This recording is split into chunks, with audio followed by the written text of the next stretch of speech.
Bueno, a todos los que no saludé, buenas tardes, buenas noches. Ya se nota que estamos adentrando el invierno, ¿no? Que es tan temprano ya, oscurito nomás.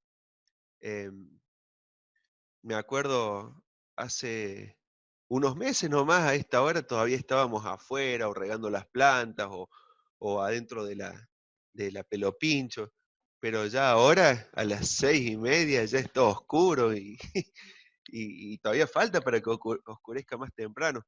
Pero bueno, como cada domingo, gracias a Dios, podemos juntarnos y estudiar su palabra, leer, reunirnos, cantar juntos, podemos pasar este momento por más de que no estamos dentro del templo, dentro del salón, la iglesia sigue unida, por más que no estemos juntos todos, pero seguimos unidos a través del Espíritu Santo. Es algo que Cristo hizo allí en la cruz, al derramar su sangre y hacernos a todos sus hijos, nos unió, formó esta iglesia mundial con todos los que fuimos comprados con su sangre, fuimos redimidos. Así que qué bueno que por más de que ni siquiera estemos dentro de la misma ciudad, algunos estamos en Anizacate, otros en Altagracia, otros en otra provincia, eh, tenemos, ya se me mezclaron, ¿no? Porteña, Devoto, tenemos Salta, y bueno, hay que ver quién se sigue agregando, ¿no? Pero miren qué lindas posibilidades que nos da también la tecnología y que nos da también esta pandemia, que nos obliga a estar en casa, a estar encerrados, a estar en familia más tiempo, cosa que por ahí muchos escuché decir que decían, yo no veo la hora de poder salir de mi casa y ahora tengo que estar todo el día ahí en mi casa con mi familia. Y bueno, es aprender a hacer lo que tenemos que hacer, que es el de disfrutarnos también en familia, el convivir, el conocernos, porque claro, los chicos se van temprano a la escuela y los padres a trabajar y tal vez se juntan a la noche todos cansados, medio zombies, que ni se habla ni nada, y en estos tiempos hay que escucharnos, hay que conocernos, hay que vernos, hay que soportarnos, que también hace que por momentos sea difícil, pero fructífero a la larga si sabemos aprovecharlo, y fomentar y aumentar esos vínculos de amor y armonía que debe reinar en nuestros hogares. Pero esto va a pasar, ¿no? Siempre que llovió paró, se bajó Noé del arca, eh, y el mundo siguió girando, los ciclos del universo siguieron sucediendo, el ciclo del agua, la tierra dando frutos, semilla, y todo siguió. Y bueno, nosotros ahora estaremos frenados, pero esto va a continuar y nos volveremos a juntar en la iglesia, y algunos ya volvieron a su trabajo, otros los volveremos después, pero si el Señor lo permite en poco tiempo, vamos a retomar los quehaceres diarios y vamos a volver a la normalidad, si es que eso que vivíamos era la normalidad, ¿no? Creo que está bueno también que esto sirva para tomar un respiro, para ver que cuando frenamos un poco, no se cae el mundo, y cuando nos detenemos, que cuando dedicamos a la familia, que cuando nos dedicamos un tiempo, no se cae el mundo sigue, que cuando leemos un poquito más de lo que estábamos acostumbrados a leer la Biblia, es para bendición y no es para agotamiento. La pregunta es, entonces, ¿volvemos a la normalidad? De acá, no sé, un mes, 2 meses, tres, seis, no sé cuándo retomaremos la rutina normal. Cuando la recuperemos, ¿seremos los mismos que antes o seremos diferentes? ¿Cómo va a estar nuestra vida? ¿Cómo va a estar nuestras relaciones con las personas? Me reía, tengo varias compañeras, ¿no? Como saben, ahí en la escuela. Y, y la otra vez una escribía, volvernos, todos dicen, vamos a volver a besarnos, vamos a volver a abrazarnos. Y ella dice, si yo estoy feliz sin abrazar a nadie. Y bueno, sí, tal vez muchos compartimos ese pensamiento, ¿no? Bien, o tal vez no, estamos deseosos de apapachar así a alguien, de abrazarlo, de compartir. Bueno, eso será la personalidad de cada uno también. Cuando nos reencontremos, vamos a recuperar tiempo perdido de conversar, de charlar, de disfrutarnos, o también llegará la reunión en la iglesia, la posibilidad, y estaremos viendo la hora, ya quiero volver a mi casa.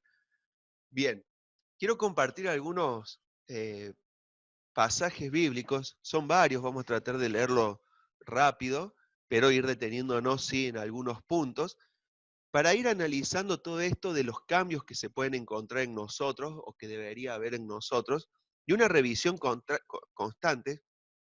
No que la pandemia nos tiene que traer, sino que la vida diaria debería traernos a cada uno de nosotros. Cuando Pablo le escribía, no sé, a Timoteo, a los Corintios, a los corintios, a los romanos, cuando Pablo le escribía a ellos, les llamaba a una continua revisión, que es lo que vamos a ver ahora. No, no dice, cuando estés atravesando una situación de pandemia, revisar tus actitudes hacia los demás. No, uno siempre tiene que tener estas actitudes. Pablo desafió a Timoteo y a muchos otros a tener una vida entregada por completo a Dios, y no solamente en tiempos de pandemia o en tiempos de inundación o en tiempos de sequía, sino constantemente. Dice 1 Corintios 10, 23. ¿Alguien lo conoce ese versículo así para no leerlo directamente y que lo diga? Tal vez así, diciendo el número, no se venga a la mente, pero cuando lo diga las primeras palabras, dice, todo me es lícito. Ah, sí, lo conocía. Pero no todo conviene. Todo me es lícito, pero no todo edifica.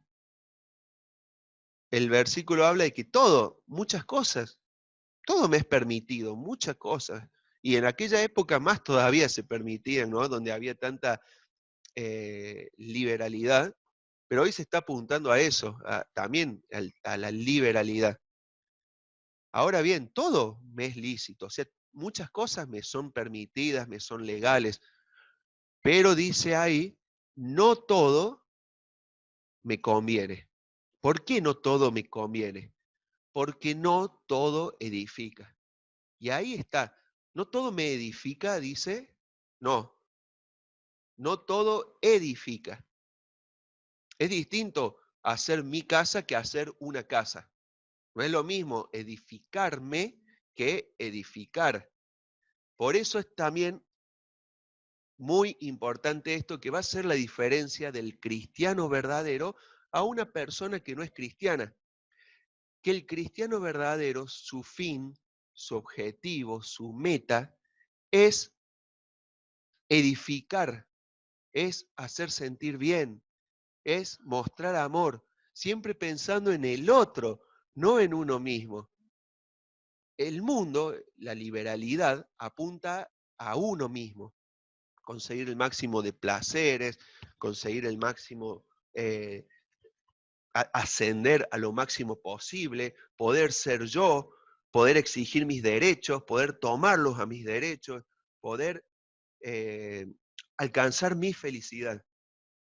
Y Cristo, Jesús, nos llama a hacer lo que Él hizo, de buscar la felicidad del otro, no la mía. Por eso es muy importante este versículo. Todo me es permitido, pero no todo conviene. ¿Por qué? Todo me es permitido, pero no todo edifica. No todo le va a hacer bien a cada una de las pantallitas que estamos viendo nosotros ahí al frente. Vamos a ampliar esto.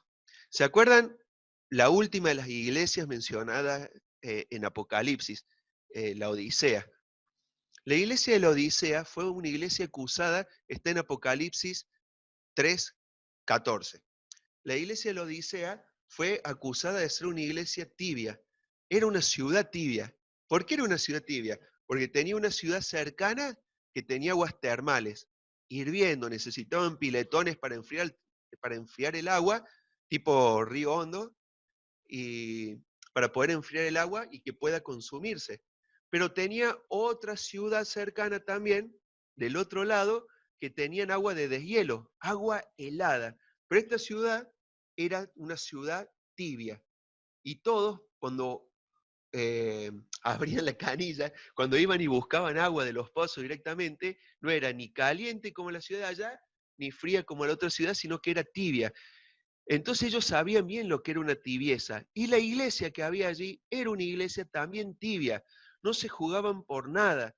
Sí, todo viene bien. Si a vos te hace feliz, hacelo. Si vos te sentís cómodo, sé cómodo. Por eso Cristo a esa iglesia se presenta como eh, el amén, ¿sí? Lo que es. Y dice fiel y verdadero, la verdad, algo concreto, algo absoluto, no algo relativo. Esa iglesia, todo le venía bien. Sí, vos querés adorar a este Dios, bueno, adoralo. Vos querés adorar a este árbol, bueno, adoralo. Vos querés, te autopercibís como tal cosa, bueno, autopercibite. Es una iglesia que todo permitía.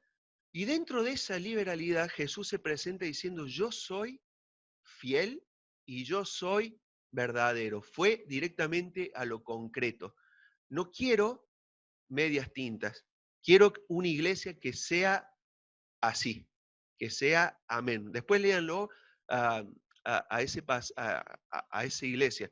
Y vieron que se comparan cada una de las iglesias a distintos periodos de tiempo.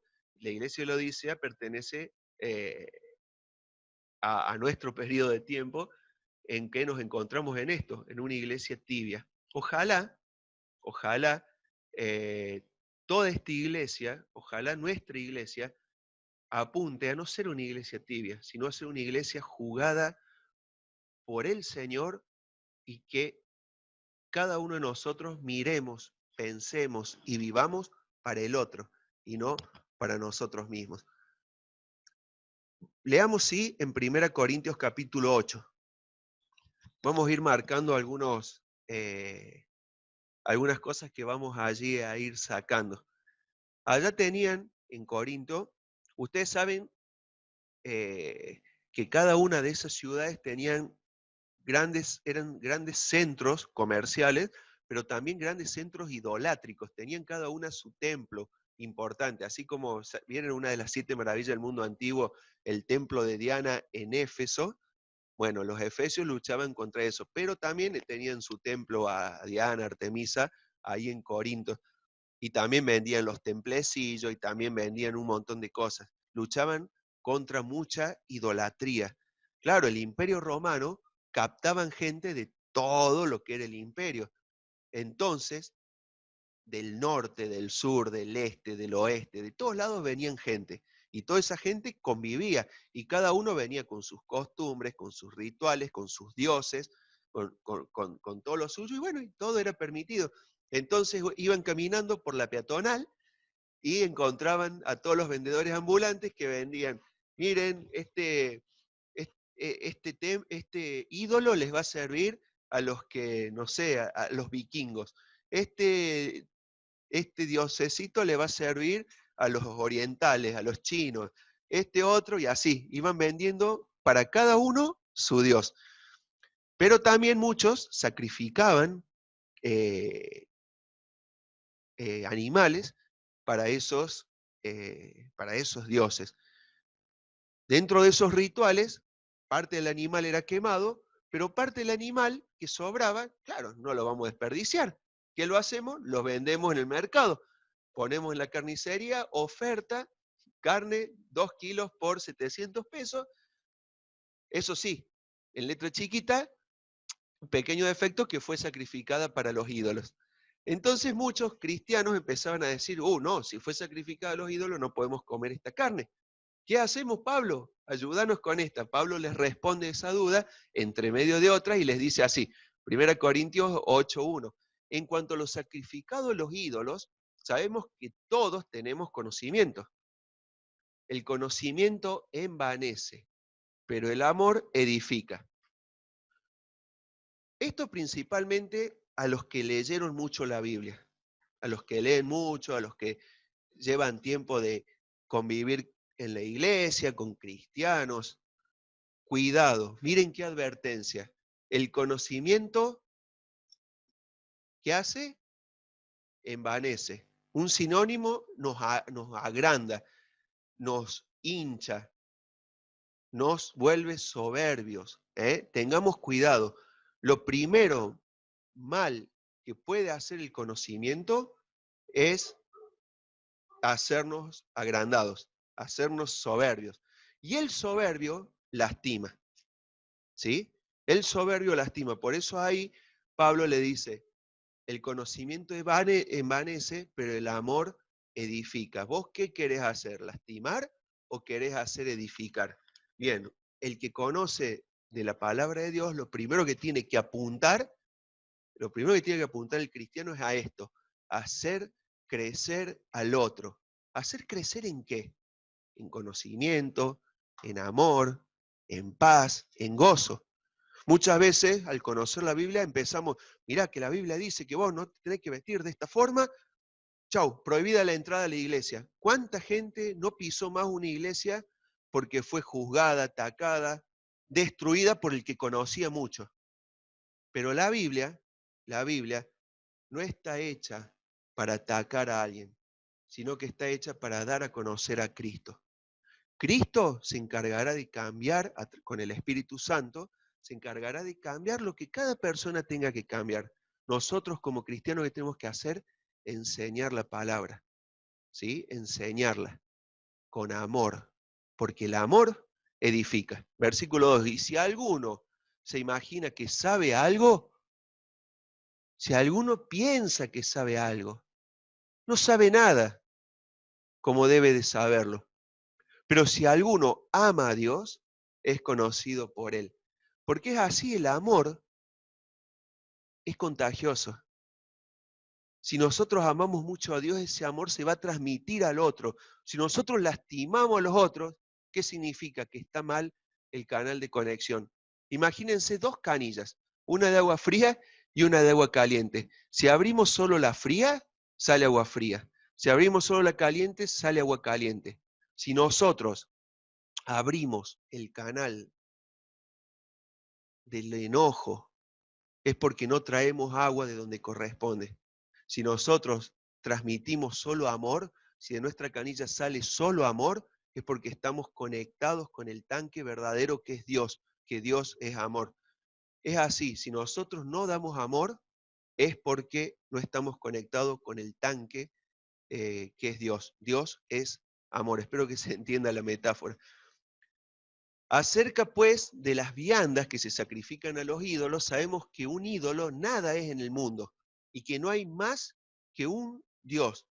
Pues aunque haya algunos que se llamen dioses, sea en el cielo o en la tierra, como hay muchos dioses y muchos señores, para nosotros, sin embargo, solo hay un Dios, el Padre, del cual proceden todas las cosas y nosotros somos para Él, y un Señor Jesucristo por medio del cual son todas las cosas y nosotros por medio de Él.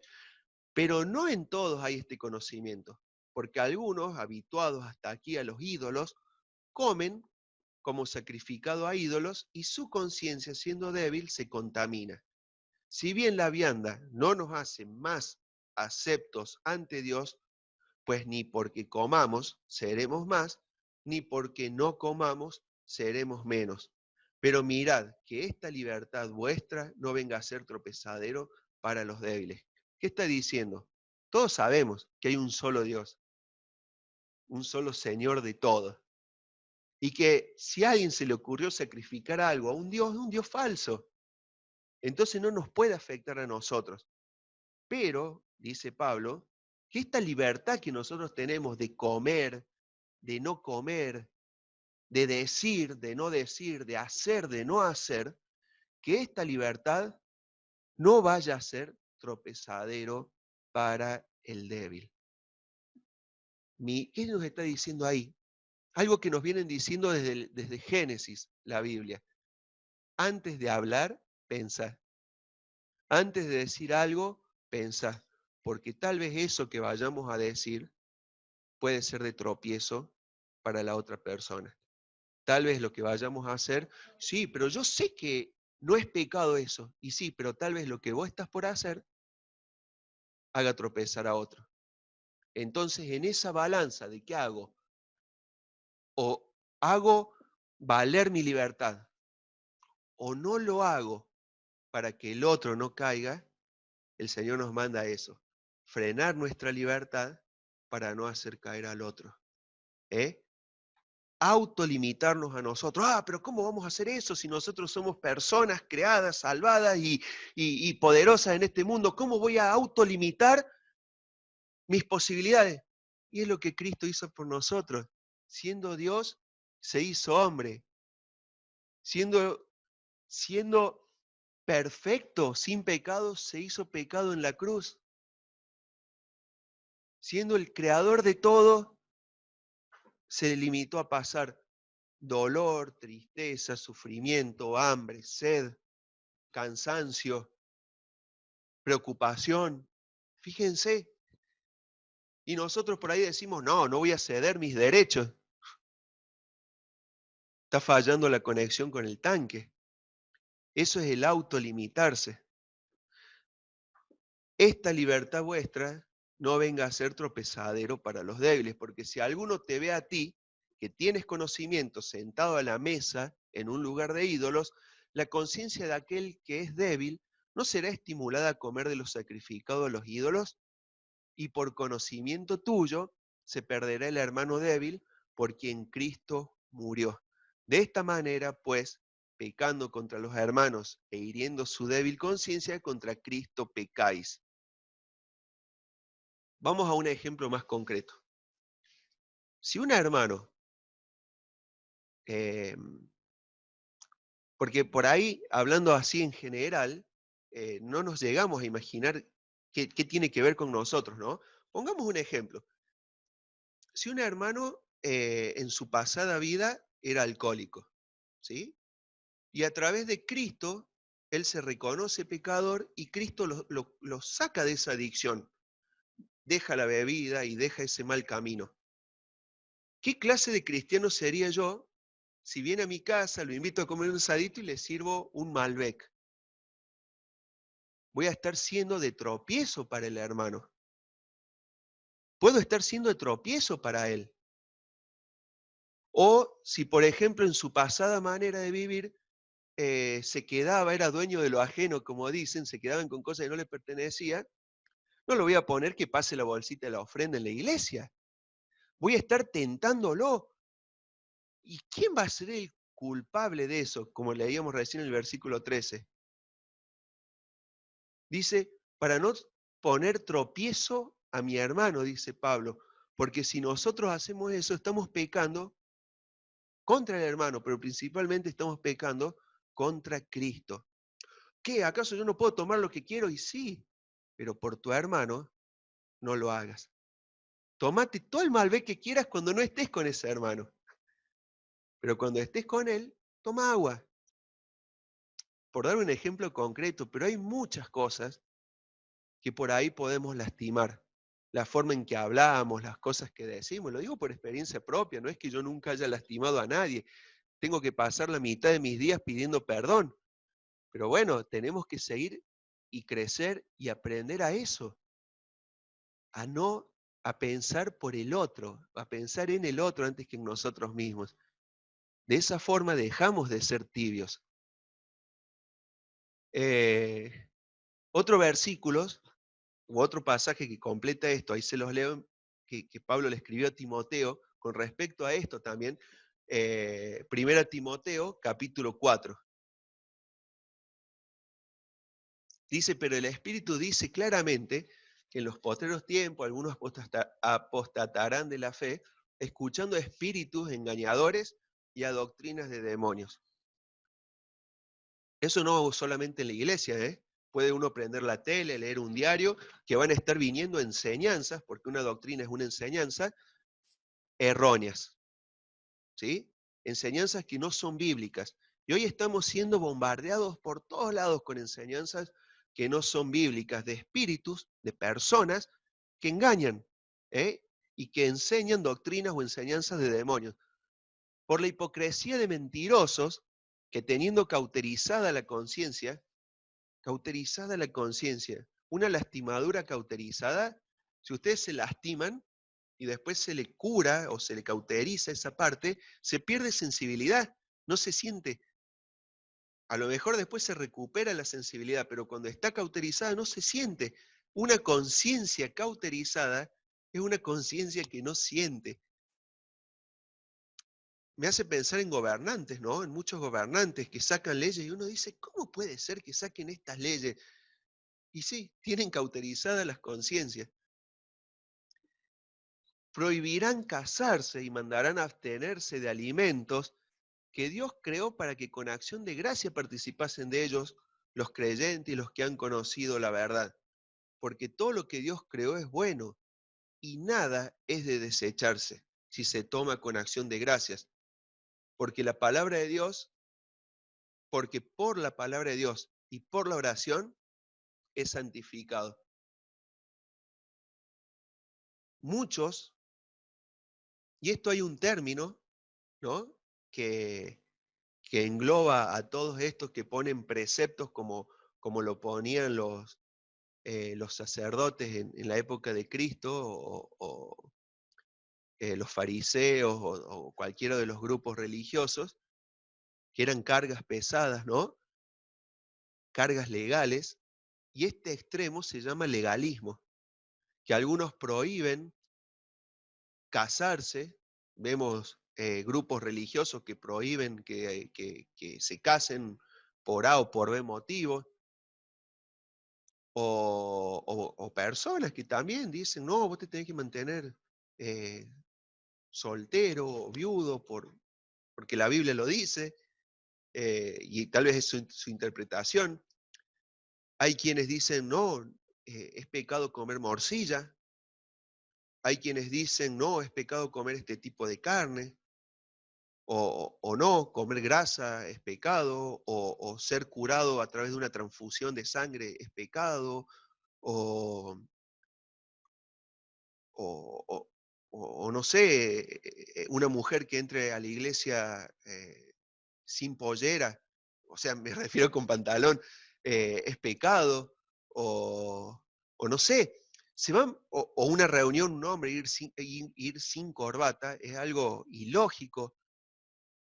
Cuidado, muchas veces estamos entrando en esto de prohibir cosas por prohibir y lastimamos y echamos y herimos y no nos damos cuenta que en realidad estamos siendo de tropiezo a los otros y que de cada uno de estos tropiezos vamos a dar cuentas también. ¿Quién manda a abstenerse de alimentos?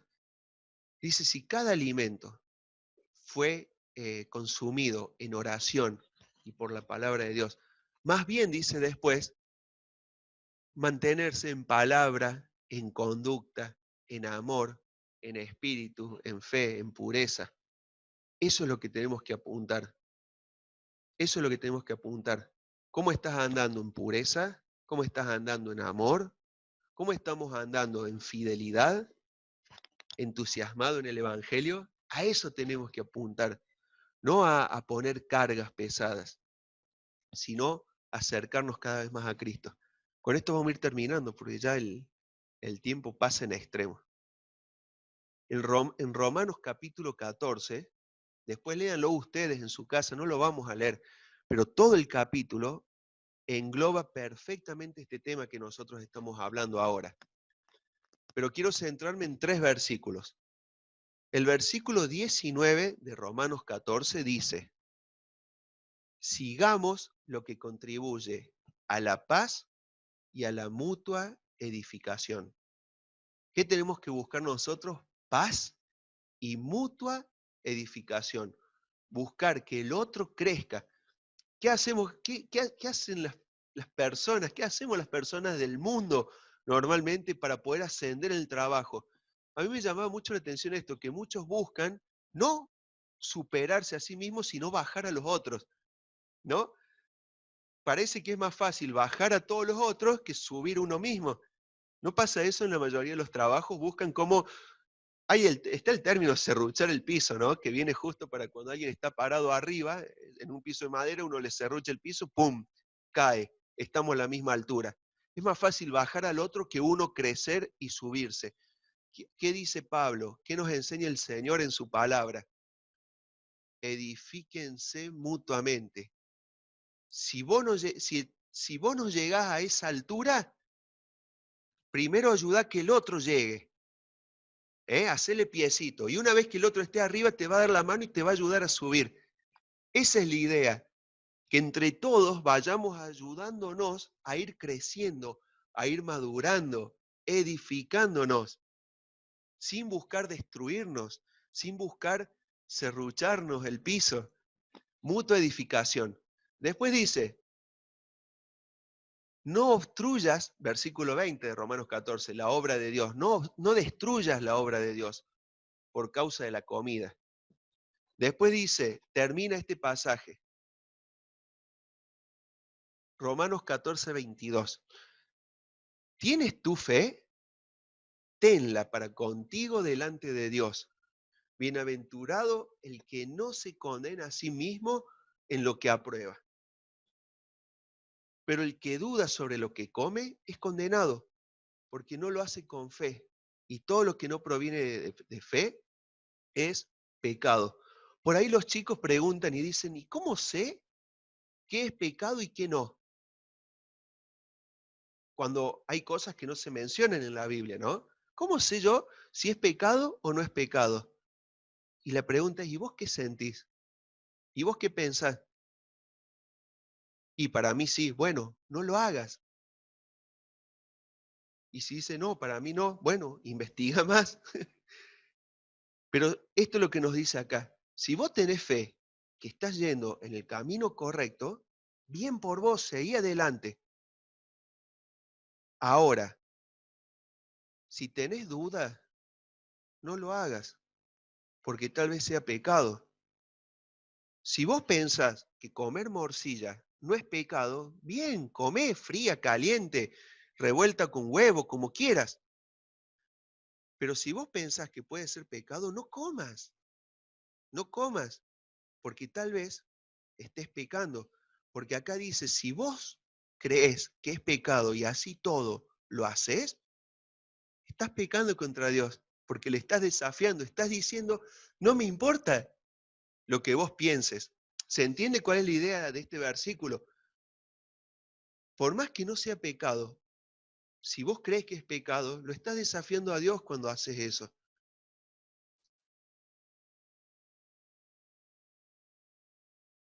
Primera Corintios capítulo 10, versículo 24. Ninguno busque su propio bien, sino el del otro.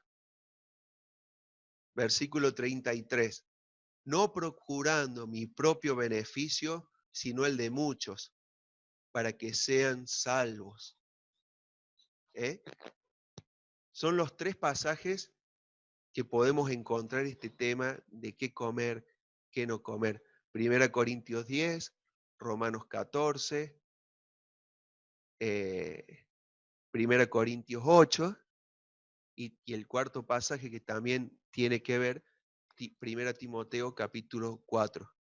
Estos cuatro pasajes nos llaman a esto, más allá de que si comemos carne o no, nos llama a analizar lo que decimos, a analizar lo que hacemos, por qué lo decimos y por qué lo hacemos.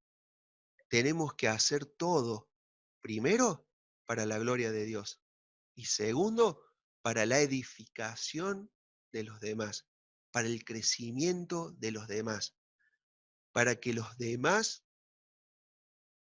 estén felices. Y cuando los demás están felices, nosotros también vamos a estar felices. Ahora, cuando los demás están enojados, tristes, sin entusiasmo, nosotros vamos a estar igual. Dicen los que saben, es más, se cuenta una anécdota, que había un hombre que tenía un campo en medio de otros campos, pero el dueño de ese campo tenía la mejor cosecha, la mejor cosecha. los choclos más grandes, los zapallos gigantes, las mejores cosechas tenía. ¿Y él qué hacía? Todos los años regalaba sus semillas a todos sus vecinos, sus semillas, sus fertilizantes, les regalaba a todos los de alrededor. Entonces van y le dicen, pero si vos le regalás todas esas semillas y les ayudás a los de los campos alrededor, van a cosechar más que vos. Y él dice, no, porque las abejas polinizan y las semillas se expanden y el suelo se contagia. Cuando todos los campos alrededor de mi campo están bien, mi campo también está bien. Si todos los campos alrededor están mal, mi campo también está mal. Busquemos que todos los campos alrededor nuestro estén bien. Nuestros campos más cercanos, ¿sí? Nuestra familia, pero también nuestra segunda familia, la iglesia. Que cada uno esté lo mejor posible y nosotros somos parte de eso. Nosotros estamos obligados a que todos estén felices, a que todos se sientan bien. Es lo que Jesús hizo en la cruz. Él dejó todo por nosotros. Él murió por nosotros. Él sufrió por nosotros. ¿Qué ganó él? Si él estaba desde antes de la fundación del universo y sin embargo vino al mundo. ¿Para qué? ¿En qué, en qué poder obtuvo si él ya lo tenía todo? ¿Qué soberanía aumentó si él ya la tenía todo? Por nosotros lo hizo, por nosotros. Nosotros debemos hacer todo lo posible por los demás. Esperemos que este desafío lo asumamos cada uno de nosotros y aprendamos a vivir para el otro antes que para nosotros mismos. Y es más, ahora en unos minutos vamos a recordar lo que Cristo hizo por nosotros eh, a través de los símbolos, ¿no? Que cuando participemos de los símbolos, hagamos primero buscando y arrepintiéndonos de las cosas que le fallamos a nuestro Señor. Segundo, buscando el estar reconciliado con los demás. Si todavía no les pedimos perdón, es buen momento este, por más que no nos podamos juntar a través de un WhatsApp, buscar estar bien con todos, pedir perdón si lastimamos a alguien, llamar si hay alguien que estamos distanciados y hace mucho que no lo hacemos, revisarnos. Pero también que sea, al participar de los símbolos, pensar todo lo que Cristo dejó por nosotros y todo lo que Él tuvo que sufrir por nosotros también, para que nosotros pudiéramos tener vida eterna y agradecidos, obviamente.